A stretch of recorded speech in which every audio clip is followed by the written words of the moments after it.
The Man Who Was Thursday by G.K. Chesterton is about a policeman named Gabriel Syme who is inducted into a secret organization of undercover policemen fighting anarchists. Through a strange series of events, Syme finds himself elected to the Central Anarchist Council of London, where he poses as Thursday, one of the council's top members. He's there to take down his colleagues, but mostly to somehow find a way to defeat Sunday, the head of the council, who seems to be inhumanly knowledgeable and strong. When he sets out to stop an assassination and is pursued by one of the members of the council, he runs into difficulty upon difficulty. No one is what he seems, not even Sunday.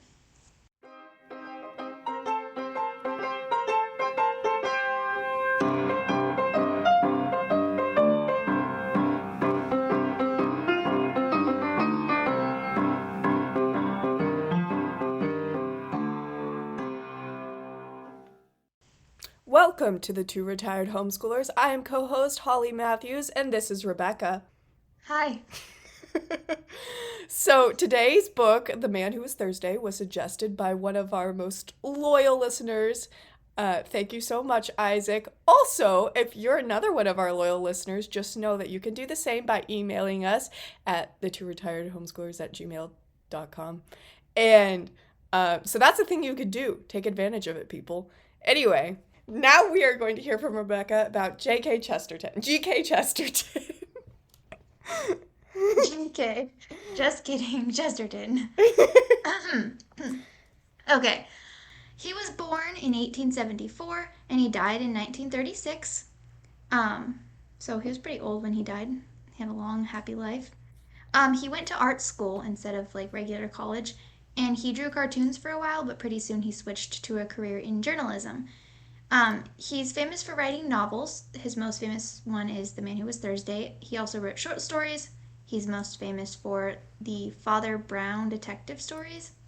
He also wrote poetry and like a gazillion essays and longer nonfiction. He started life as an atheist, agnostic, but he became a Christian when he was a young man. And later in life, he actually converted to Catholicism, which I always thought was kind of odd, but anyway. We talked about the Detection Club when we talked about Dorothy Sayers and Agatha Christie. G.K. Chesterton was actually the first president of the Detection Club, so that's pretty cool.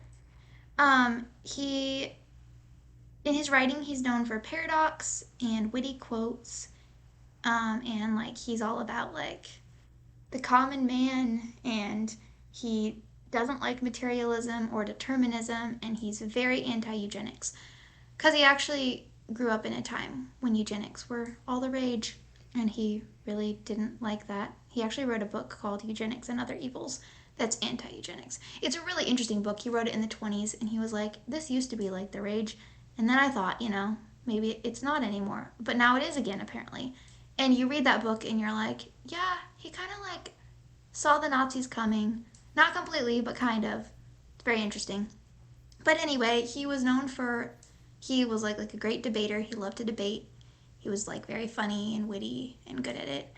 And he was friends with people that he disagreed with. Like he has a famous friendship with George Bernard Shaw, who, for example, was into eugenics and was the author of Pygmalion, is what you might know him most for. But yeah, he was really good friends with George Bernard Shaw. And he was a cool person. The end. Cool. Well, from the research I did, the informal research I did, I just wanted to throw in a few fun facts that I personally found interesting about him. So, apparently he was like an extremely absent-minded fellow. Like, he moved through life in a questionable manner, as in he like always lost track of the time. His wife was basically kind of his caretaker, always getting him places, making sure he was almost like a child in that sense. I don't know if it's confirmed or just, I don't know. I don't know this for sure, but I've heard that one time he was in a train station and he like called his wife and was like, "Hey, where am I?" And he like gave the name of the street or something and was just like totally out of it. Like he had no idea where he was. So that's really interesting. Also, he was an unusually happy person. Like the people who knew him said that he was always just super jolly and one of the most optimistic, happy people they'd ever met. So I thought that was really cool, especially for a guy who's so smart and into theology. Usually people are like that, are like nose to the grind, super, I don't know, down to earth type people, but he just seemed up in the clouds. And a lot of his work influenced C.S. Lewis, which I found interesting because I'm a huge fan of C.S. Lewis and I haven't heard. I think I learned about G.K. Chesterton from you, Rebecca, but I hadn't even read any of his stuff. I think we can credit G.K. Chesterton with being a large part of the inspiration behind starting this podcast. Because remember when we would like talk about stuff and we were like, this would be so I wish we could like actually remember that conversation because some of that was really interesting.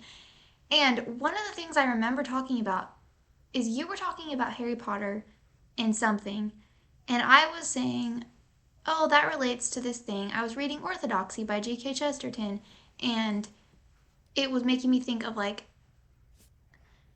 beauty as an argument for the existence of God, because that's not an argument that modern people think of as convincing, but it was really interesting to me. And so I just remember talking about that with you because of Chesterton. And that was one of the conversations that we were like, we should start a podcast Hmm. because of that conversation. Yeah, Yeah. that is interesting. But yeah, I was surprised and shocked to hear how much he influenced C.S. Lewis and how little I and the people I know who also like C.S. Lewis knew of him. Because, well, even reading his fiction, I was like, wow, this feels a lot like C.S. Lewis. And maybe part of that is just that he was English and it was the time that they were born in. But I want to read some of his nonfiction because what I've heard of him sounds a lot like what C.S. Lewis, similar beliefs, similar writing style. They were both witty and had a sense of humor. So, the last fact I have about him is that he was born in an era of England when materialism and atheism were becoming more of a thing.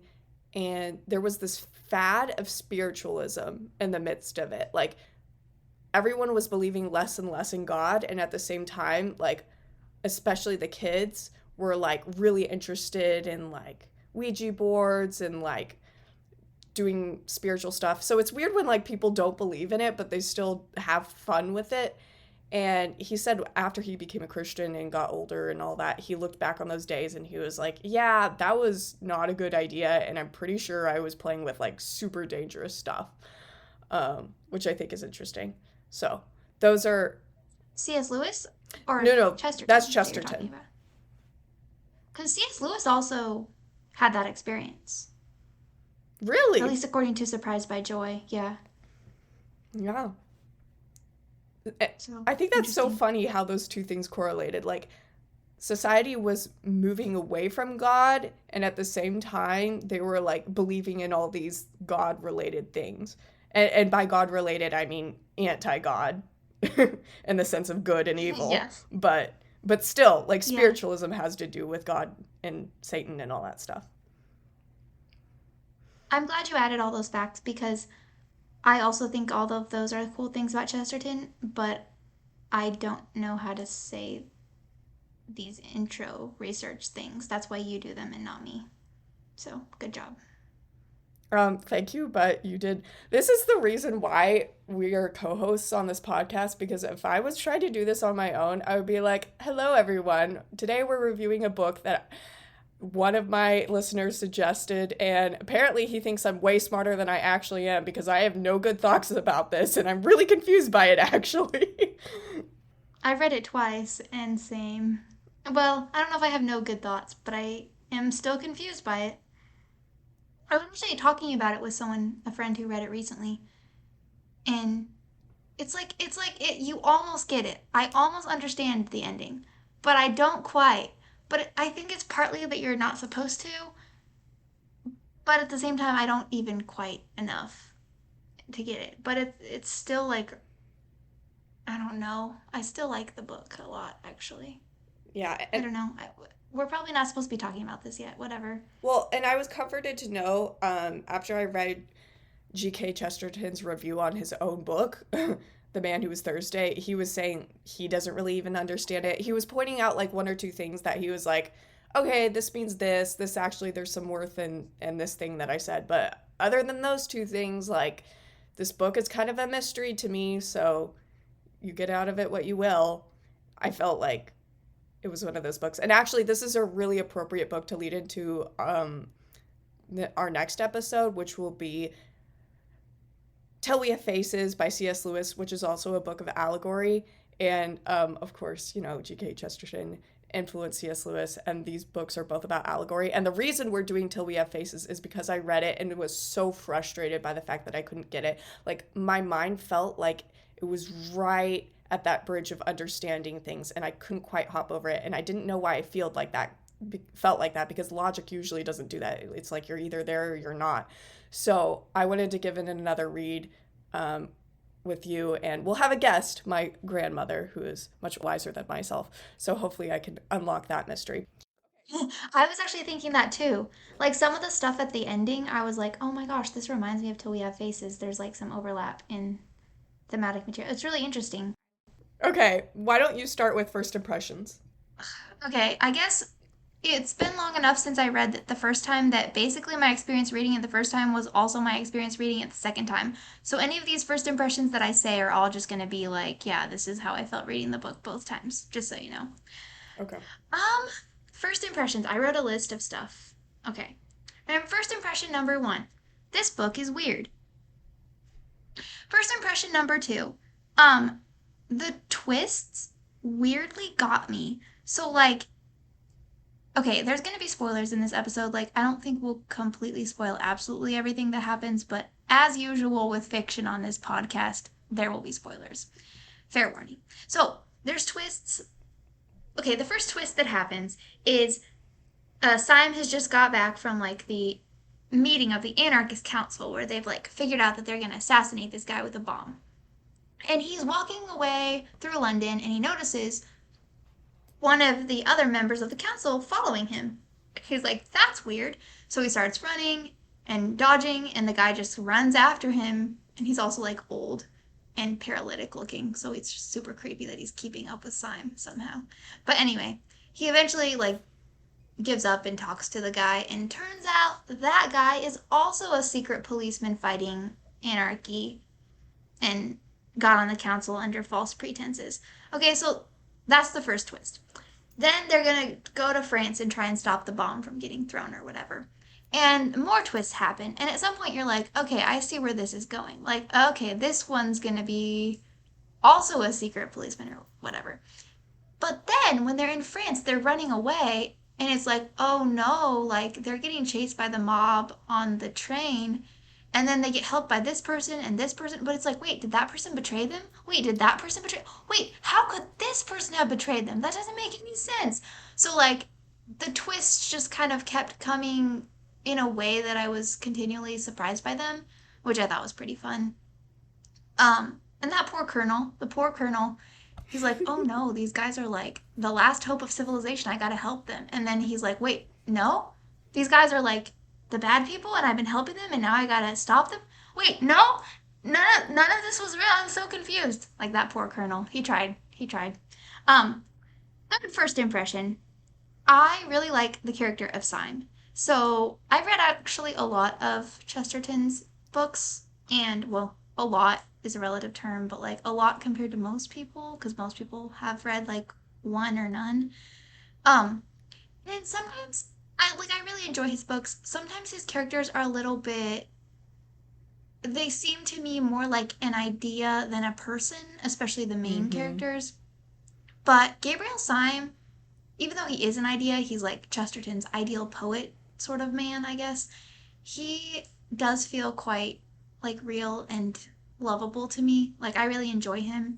I like how he just goes off on things. Like I like how he argues with Gregory and he's like, "No, the most poetic thing in the world is a train arriving on time."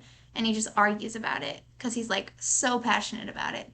And I like how he gets like overly enthusiastic about stuff and just says really silly things. I feel like he's almost a Chesterton self-insert.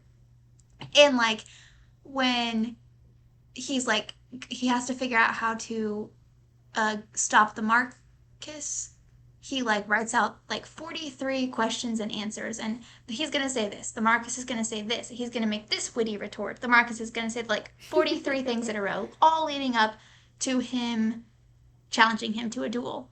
And he's just like really silly about it. And the professor is like, yeah, has it ever occurred to you that he might not say exactly what you wrote down on your paper for him to say, and that then your witty retorts might seem a bit forced? And he's like, oh, you're a man of such a brilliant intellect, Professor. Of course, that is so true. I must just go right over there and pull his nose, mustn't I? Anyways, I like Simon. And him, the way he grasps what's going on at the end and just his reaction to stuff. I don't know. He's a really cool character, and I just really enjoy him for some reason. I like his intensity but also silliness. I He's really do like kind of feel like he's a Chesterton self-insert.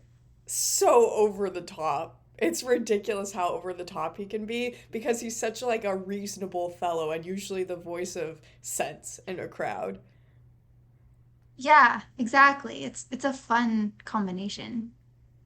I was gonna be like, hey Rebecca, let's play a game called You Guess My Favorite Character and I'll guess your favorite character. And then I imagined you would be like, oh, that sounds fun. What are the rules? But anyway, I guess the game is spoiled because I know your favorite character. Well, who's I guess I could try and guess your favorite character. I don't know. I don't have a good guess. I guess the Colonel, but I feel like it would probably be one of the days of the week, so I'll guess Dr. Bull. Oh, it is either between Dr. Bull and the professor. I couldn't understand it myself. Professor was the second one I was going to guess if Dr. Bull was wrong. Yeah, it's between the two. So I'd say you're correct. Although, Holly, I'm not completely sure that Gabriel Syme is my favorite. The secretary might be my favorite. Apparently you have the taste for the dramatic But ones. he's not like in it as much, so it's harder to say. Yeah. My last first impression is okay. First impression number 4.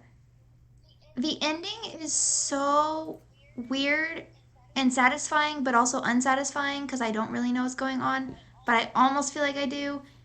And it like reminds me so much of the Book of Job. In fact, I'm pretty sure he even quotes the Book of Job. And I have so many thoughts about it, but I'm gonna let you talk about your first impressions first if you want, and then we can like get into the Yeah, ending. I would love to hear the connection it has to the Book of Job. Because that it does seem to have to do with suffering, but we'll get into that later. Um, so one thing I didn't like about the book, and I don't know if this is obvious or if I just don't know what to make of this, if this is everyone's reaction or not, but I found it super predictable. Like, as soon as that other guy in the council was found out that he was a traitor and it wasn't Syme, and then for sure by the third person. But I even had my suspicions as early as that. I'm like, okay, all these guys, I bet, were because it all had the connection of Sunday being the guy in the dark room hiring them to go seek out the anarchists and bring them to justice to begin with. So that was suspicious because I remember one of the things about G.K. Chesterton is he writes so vividly. Like, I feel like he uses adjectives and he explains stuff so vividly that it's like unnecessary. It's like, okay, if you're trying to give the vibe that this isn't real, that it's just like I'm not saying this very well, but it's almost like he's trying to make everything too real. It's like if that's what you're going for, you're doing a great job. But if that's not what you're going for, then it's like everything feels far too like loud or strong or large or whatever he's going for in that moment. The subtitle is The Man Who Was Thursday, dot dot, a nightmare. So I think that he was going for it all having a surreal feeling. Okay, I just didn't know because I haven't read anything else by G.K. Chesterton. But in that case, yeah, it was brilliant because that is how dreams feel. Like it's like the most unreal thing that exists, but in the moment, it's like far too real while you're feeling everything in your dream. Um, so I just found the plot super predictable because I knew everyone in the council was like in on going against the anarchists, And then I knew Sunday was the same guy who hired them. I didn't know why, but I assumed that would all be cleared up in the end, and then it wasn't. And I was like, what the heck? I love G.K. Chesterton's love of paradox because that's something I also really like about life. And so he always throws that in, even in the smallest details in his writing. I've heard from other readers of his writing. So I admire that, and I love his wit, of course. And I love, okay, so we've talked about this before on the podcast. What was the name of that philosophy where it's like nothing matters? Nihilism. Nihilism. We were talking about villains who were like subjected to the belief of nihilism, and that's what fueled their hate or their villainous ways or whatever. And I realized that I love villains that are motivated by beliefs versus greed or something they want or something they hate, like revenge, like all the Oh, I typical agree. things. Yeah, because they're so Yeah. boring and typical, and I just can't relate to them. Like, I know that I have the human capacity to relate to them if, like, I ever got to that point, if I ever became a horrible person, basically. But, like, just being a normal person, I don't relate to those things. And I the reason why evil is compelling is because you know that like you have the capacity to fall into evil. Like it's the books and the movies that draw that feeling out of you that I find super well done. Because if you can't sympathize with your villain, it's just like, okay, this is just a story about the hero for the hero. But if you want something well-rounded, then you have to like give a lot of attention to the villain too. And that doesn't always mean giving the villain a backstory, but some of the times it does. I'm just going to throw that in there. And it definitely doesn't always mean giving the villain a point of view. Yeah. Just also gonna throw that And in there. that's something But that so many stories skip out on. But at least when the villain is motivated by a belief system, you have to go into that. Like, you have to explain that, at least to the bare minimum. And some movies and books don't explain a villain's motives at all, other than just like, oh, they're greedy. Oh, they want revenge. Like, stuff like that. So, and also, I find that more relatable. Because, like, during times in life, your brain can go places where it's just like, wow, what if I did believe that? Like, I've gotten to the point where I've thought about things so much that I'm like, I can imagine myself believing them, and I can imagine what that would do to me and what that would do to how I observe the world around me. And so it's almost like I put myself in those shoes even for a moment so I can relate to that so much more than something stereotypical and lame.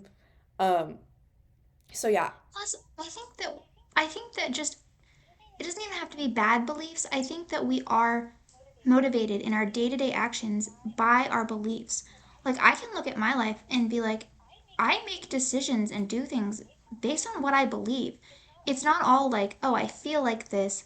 I it's not about my feelings a lot of the time. Like, I make important decisions and small decisions based on my beliefs. right. And so, and the thing is, like, hero characters don't always do that.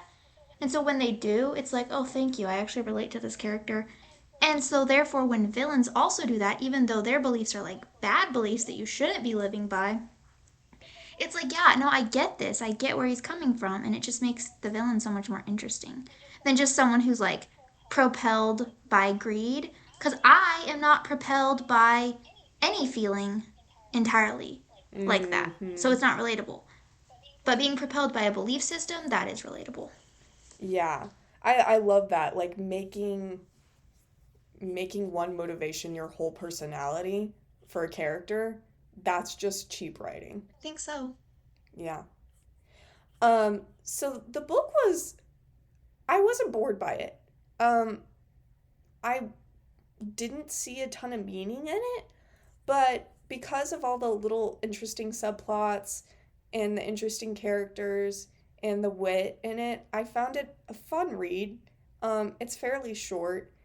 And so, even though I didn't know what was going on half the time, actually more than half the time, pretty much all the time, like I had this constant expectation of satisfaction, so it was okay. So I would say the ending was the most disappointing part of it because either I'm just not smart enough to figure it out, or maybe all people feel like that. I've heard other, like, I looked up so many reviews trying to figure out this book, and other people were saying the same thing. So I was comforted by that.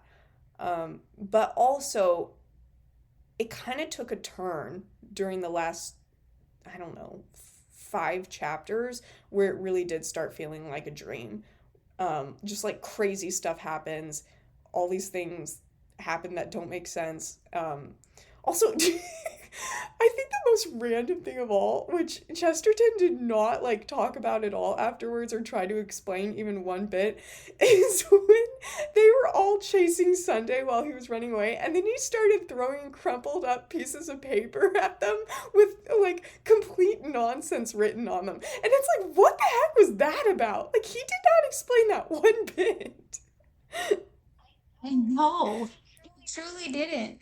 I like I didn't remember from the first time I read it and I was like, okay, is this part of what gets explained at the end? But nope. Yeah. He just sent him a piece of paper that says, "Your beauty has not left me indifferent." And when the herring runs a mile, let the secretary smile. When the herring tries to fly, let the secretary die. Like what? Just complete nonsense. And it's, The word, I fancy, should be pink. That's one of them. yeah, yeah. Thank you for giving examples so the readers can understand just how, like, what this is. So stuff like that. I would say that was the most random out of the blue thing, but there were all like one of the characters kept morphing into different images, which dreams do. Like, that's super relatable, but it was still just like, okay, how does this have anything to do with the book? Um, Okay, and I'm not going to say I dislike the ending totally. He did draw one connection, which the days of the week represented the days of creation. I thought that was really cool, and I thought it was really cool how they had that ball where they all dressed up like they wore suits or dresses or whatever that resembled um the day of creation that they represented. Yeah, it didn't feel super C.S. Lewis-ish. Kind of, yeah. Yeah. I did like that. So I thought that that was going to have something to do with the meaning he was going to reveal. Um, but anyway, and then okay, so I was listening to an interview, not about this book specifically, but by a G.K. Chesterton enthusiast, and he very briefly mentioned this book, and he said it was about Chesterton's struggle with suffering to understand his own suffering. And of all the, That's what I would get from the ending. yeah, of all the reviews I've looked up on this book, that one sentence was the far most insightful. So I'm really glad I stumbled across that thought, because he does make references to suffering, but I wouldn't think like the whole thing was kind of about that initially. And I don't know if it was for sure, but yeah. So what was that ending? You should talk about it now. I don't know what the ending was, but I don't know. I remember being affected by the ending when I first read it. And reading it again, I was like, this is just, a romp. This is really fun, but also weird. I don't remember, like, is this actually going somewhere satisfactory? Because I know I didn't understand the ending the first time. And when I got to the ending, once again, it was like, I don't understand it, but I'm very affected by it. And it's somehow satisfying. Hmm. Um, and I agree with that person. That's what I take it as. Like, it is Chesterton wrestling with suffering and the fact um that God allows it, you know? Yeah. Like if God exists, there's there's a line from some book. I think I remember they were like characters who had undergone like Nazi occupation and really bad things had happened and they were like if predestination exists, then God is the devil. And obviously like those people had their own problems. But you can think about that almost you can almost say if God is all powerful, then he's the devil because he lets horrible things happen. And he lets people who suffer in ways that they shouldn't, you know? Hmm. Which but you obviously if you're going to like you can't just believe that God is the devil. That's I mean, not to mention wrong and blasphemy and whatever. It's also just that's not a sustainable belief system. It doesn't Um, explain all the good in the world either. yeah, yeah. But at the same time, if God exists, why is suffering the way that it is? Like, why is the world the way that it is? And okay, I'll just read the bit at the end. Yeah, go for it. Like, okay, so the secretary says, I know what you mean, and it is exactly that I cannot forgive you. I know you are contentment, optimism, what do they call the thing, and ultimate reconciliation. Well, I am not reconciled. If you were the man in the dark room, why were you also Sunday, an offense to the sunlight? If you were from the first our father and our friend, why were you also our greatest enemy? We wept, we fled in terror. The iron entered into our souls, and you are the peace of God. Oh, I can forgive God his anger, though it destroyed nations, but I cannot forgive him his peace. Hmm. Yeah, I don't know how to explain what it is about that affects me, but it really It's does. like, how can God be at peace when the world is in the state it is? Yeah, I guess so. And it's like how can you accept that that's how he is, but yet he's still God and he's still good? Like I don't know that this book completely answers that question, but the very fact that it poses it so effectively is kind of cool to me. Yeah. Is that how you were going to draw it back to Job? Yeah, no, that is. So um that's actually completely how I was gonna draw it back to Job because this ending does remind me of the book of Job. And the thing with the book of Job is like my favorite book of the Bible. And God never tells Job why this happened to him. So so the accuser stands before God and is blah blah blah, and God is like, okay, whatever, do it. And then Job goes through all of this. Job doesn't know why. Job reacts how Job reacts. Not poorly, not the best that he could have, but not badly. And then he gets the chance to actually ask God his questions, and instead of God answering his questions as they were asked, God just turns questions back on him.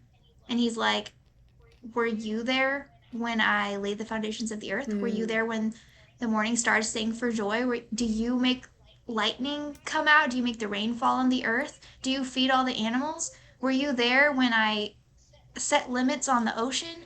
Like, and it's like, you're not answering his question, God. That's Like, so that's true, not what he's though. asking you. Like, that really was what happened because when the real anarchist, Gregory, came up to Sunday, who I believe represented God, I don't have much to support that, but I think that's the best conclusion anyone could come to.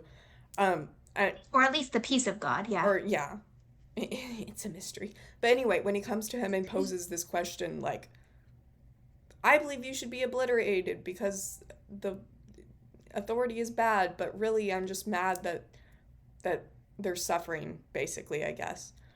Uh, and Mm-hmm. then so Sunday has all these days of creation sitting by him on thrones.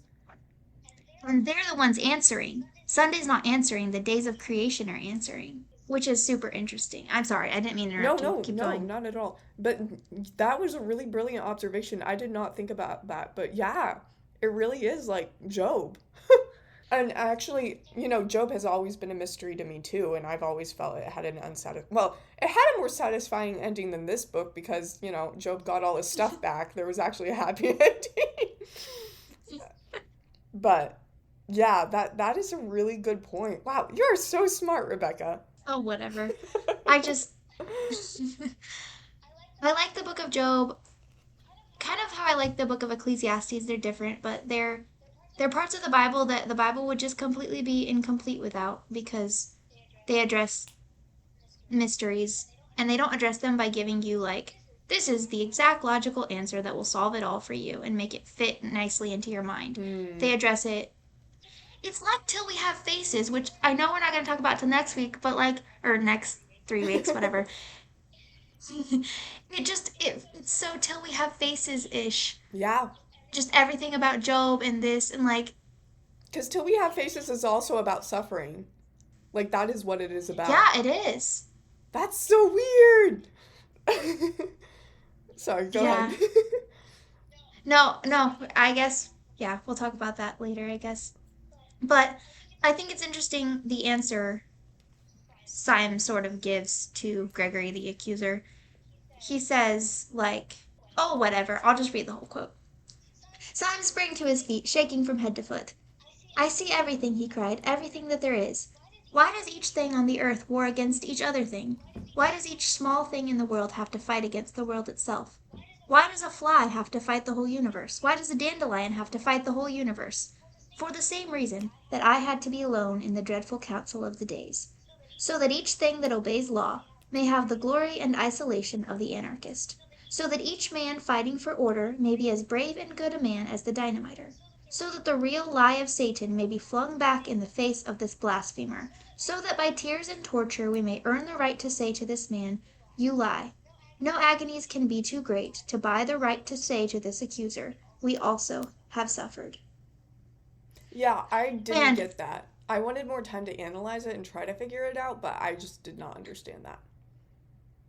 so, yeah, here's what I think, because I don't completely get it, but it's I think it's just Chesterton speculating on like an answer to Job that is not given in the book of Job. Hmm. And not necessarily an answer to Job specifically, but just to us, to people.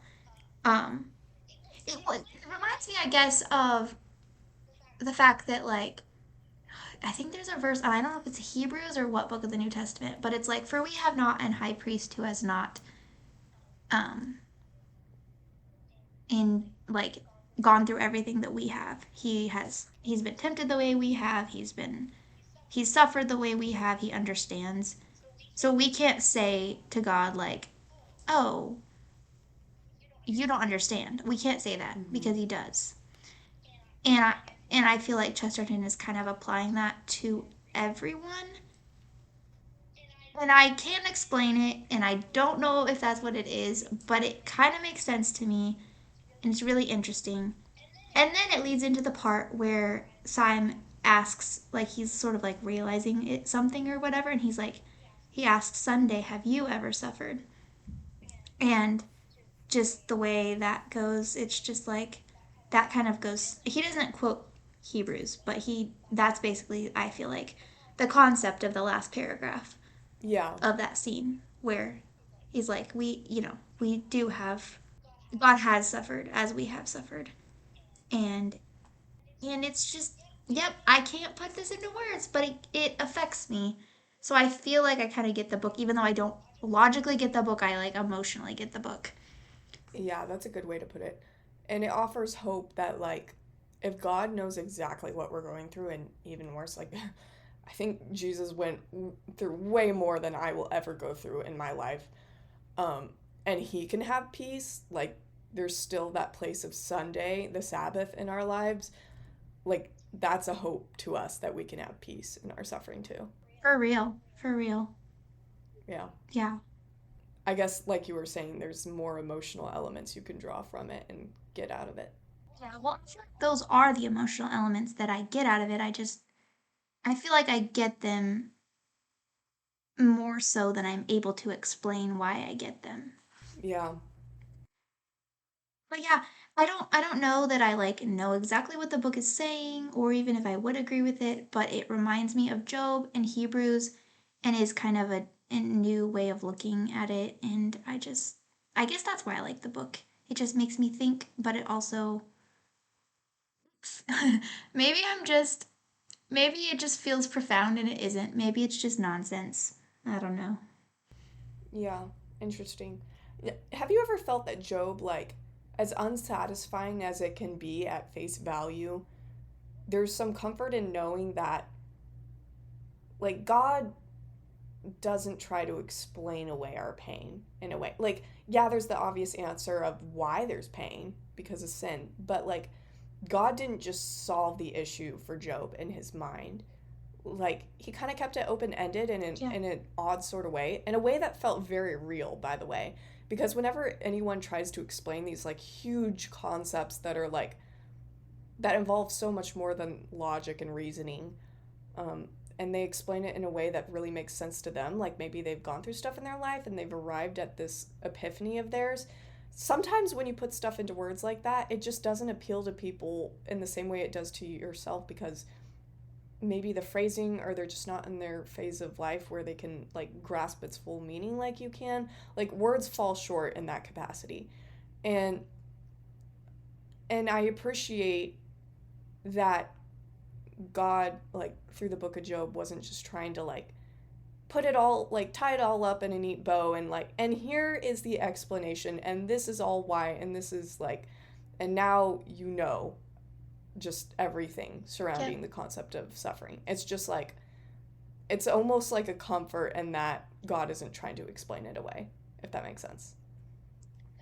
Yes, that's a really good explanation. That's exactly why it's my favorite book.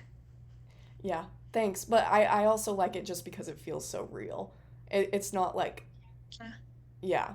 Like if it was tied up with a neat little bow, it would feel fake. Even if it did make sense in the logical mind, it's just like you can't possibly understand this on a human level if you're just using words. Um, so yeah, I do like the book of Job in that sense, but overall, it's interesting you brought up Ecclesiastes, because I've always connected to Ecclesiastes like way more than Job. And I feel like Ecclesiastes is so overlooked, maybe because it's short, but people like do not give it justice, I feel like. Yeah, I read Ecclesiastes. I guess it wasn't that recently now, but I was like, man, I haven't read this book since I was a tiny child, and why not? This is an amazing book. I love that it's in the Bible. Like, I feel like Ecclesiastes and Job are the two books that, like, they're kind of misfits almost, but I'm so glad they're in the Bible. Like, Mm. I think the reason why I like Ecclesiastes, and this is a rabbit trail, but it feels like whenever you know, like the lie of happiness that pretty much everyone has believed at some point in their life, which is like, if I could just get this one thing, I would be happy, or like the grass is always greener on the other side, and then you realize like, oh, I have everything I need to be happy right now. um I feel like God teaches us through those moments in one of two ways, and it might depend on our personalities, and I feel like he just uses his wisdom on how he handles this. But some people, he gives them what they think they need to be happy in order for them to realize, oh, this is not actually what brings me happiness. Now that I have this, I know this. Now that I have this, it's proven to me. And then he takes a different route with other people, and like they're just constantly trying to attain it over and over and over and failing and just like running into a brick wall until they eventually break down and realize, oh, okay, I'm never gonna get this thing, and that's what makes them realize that that thing is not what makes them happy. Um, and I think it's depended on the circumstance. Like there's a lot of those little things in my life, but I think of the two, the most frequently used tactic on me is the second one. And so it's comforting to see this guy who had all the means and all the wealth, and resources to attain whatever he wanted, and see him over and over be disappointed. And that's like weirdly comforting to me to realize, oh, like, okay, that it isn't what I need to be happy. And now that I can check that off, that option off my list, I can now redirect my focus. So that was a complete rabbit trail, but yeah. it was funny, though, but it makes sense. Holly's like, I just relate so much to Solomon because I'm so That's wise. right. That was the point. Okay, do you want to go into favorite quotes? Yeah, sounds good. I'll go first. For quote number one, most of the women were of the kind vaguely called emancipated and professed some protest against male supremacy. Yet these new women would always pay to a man the extravagant compliment which no ordinary woman ever pays to him, that of listening while he is talking. Like any man, he was coward enough to fear great force, but he was not quite coward enough to admire it. Yeah, I like that. Yeah, me too. His respectability was spontaneous and sudden, a rebellion against rebellion. Being surrounded with every conceivable kind of revolt from infancy, Gabriel had to revolt into something, so he revolted into the only thing left, sanity. I like that one mostly because I just kind of relate a rebellion against rebellion. Yeah. That's what I feel like. Yeah. Yeah, and how he brought sanity into that. Yeah, I liked that one too. I remember that now. Yeah, he's like the only thing left that's like not the only like thing that's not super mainstream to be is like a sane, reasonable human being. So I guess I gotta be that. um, you know him, the man who smiles upside down. I don't know. I What? just thought that was funny and creative. You don't even remember where that's from. It gives me such a weird mental I want picture. to say that about someone who frowns all the time. You know him, the man who smiles upside down. Yeah, that's actually really funny if you think of a person who smiles all the time. I mean, frowns all the time. As he paced the Thames embankment, bitterly biting a cheap cigar and brooding on the advance of anarchy, there was no anarchist with a bomb in his pocket so savage or so solitary as he. Indeed, he always felt that government stood alone and desperate with its back to the wall. He was too quixotic to have cared for it otherwise. I don't know why I like that. I just do. I think maybe because like it's rather funny that he wouldn't. I don't know. Like I guess it's because it feels so off from how we are now. Like the government stands alone and desperate with its back to the wall. What the heck? No. Um, but so you're like, I couldn't possibly like. You almost feel like weird to be on the side of law and order in today's day and age because law and order is also so messed up and overreaching. And so the fact that he was too quixotic to have cared for it otherwise, it's like, I don't know, that's cute. I like it. Yeah. Um, it may be my literary fancy, but somehow I feel that it ought to mean something, which is what I feel about this Oh, book. that's perfect. We should end with that one, Oh, I although I wish we have would one have, but more. I have one more too, so you go first. Are you the new recruit? Asked the invisible chief, who seemed to have heard all about it. All right, you are engaged. Syme, quite swept off his feet, made a feeble fight against this irrevocable phrase. I really have no experience, he began.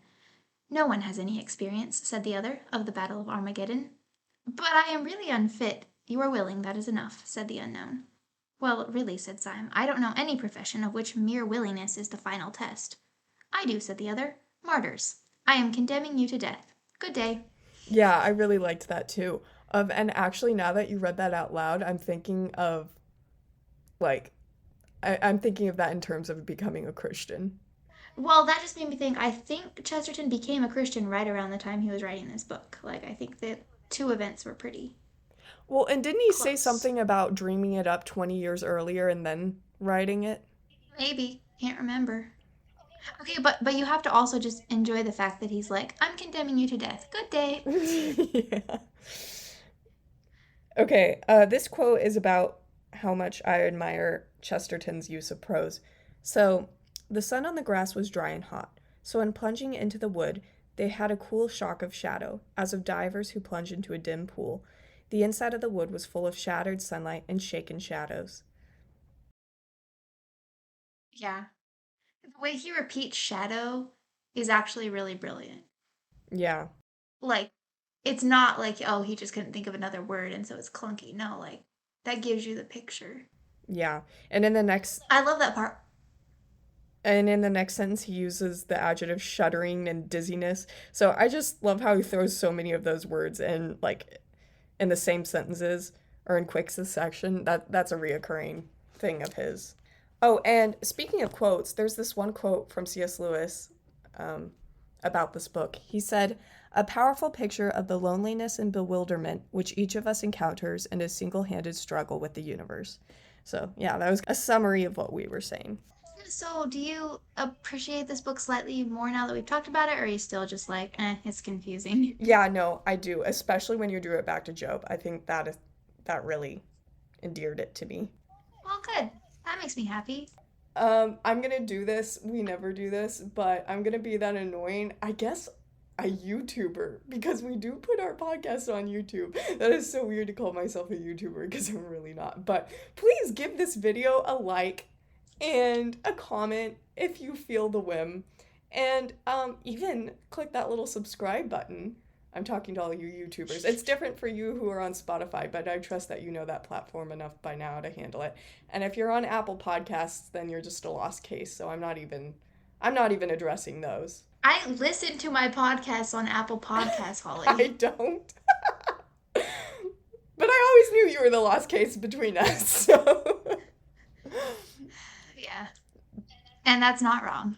yeah, if you another point this is just going to be a ramble at this point. If you don't know us personally, just like tell us something about yourself so we can, I don't know, embrace you with open arms because I am so interested about the people who listen to this podcast and don't do it out of obligation or because they're related to us in some capacity.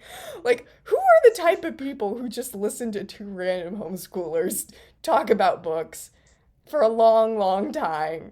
So join us in 3 weeks to hear about Till We Have Faces, which will be a good follow-up book for this one, especially if you were interested in this one. Thank you, everyone, for listening. Bye.